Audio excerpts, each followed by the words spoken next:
universe is a vastly infinite bit of nothingness, living in a nothing little bit of space. The universe is a vastly infinite bit of nothingness, living in a nothing little bit of space. The universe is a vastly infinite bit of nothingness, living in a nothing little bit of space. The universe is a vastly infinite bit of nothingness, living in a nothing little bit of space.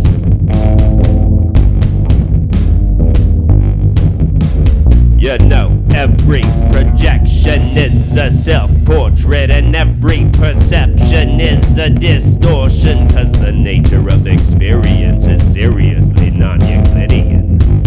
We're talking about projective geometry, literally the confusion of opposites. Up is down, left is right, back is front, black is white. And so it is with the sacred and the profane. The two are one, son, to it it's insane to give credit to these crusades. From end to end of the spectrum, though are they beating on them war drums, they blind to the fundamental conundrum that the dark you might try to fight demarks the boundary of the light. Two sides of the same coin, each part of the polar pair exists by mutual contrast to impart and express a single essence, so it can manifest and project into the realm of duality. But to expect to suppress one polarity in preference of the next is tantamount to trying to shadow box to the death in reality. And yet the rest seem impressed with this futile quest, 'cause amongst the herd the word's absurd. Could it all just be a test? Indeed, who could have guessed that the conquest of the spectrum would breed obsolescence and a collapse in dimensionality? Any given dimension is an extrapolation living in the mind. So it is with space and time. We learn to assemble stimuli into a world where rules apply.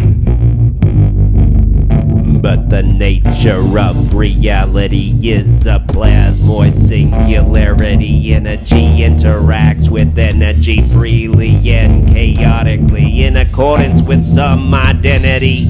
A law inscrutable and fundamental, ruling both great and small. But mentally we separate it all. We organize and we pigeonhole. We create a system of our own control, a contrivance of our own scheming. Then we look to the construct for meaning. Hence our epistemological quandary.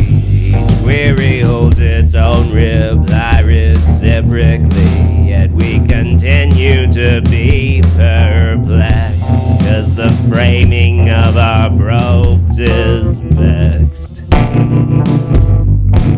As a collective, we have a complex, a selective blindness. We won't inspect our perceptual bias and step to correct reflexive, idiocentric myopia and self-reference. Paradigmatic fallacies and intransigence degenerate our sophistry into incoherence, demoting humanity as a direct consequence into supremely reverential irrelevance. Brace yourself for the deconstruction of oblique materialist reduction, 'cause the mythos of objective reality becomes a self-fulfilling prophecy.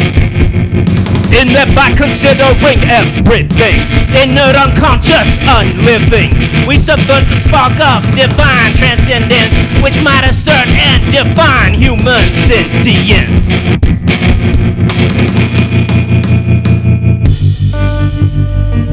In the same way that black and white are the dual aspects of this thing called light, subject and object determine hence the two opposing facets of experience, i.e. the fundamental metaphysically the thing we choose to call reality.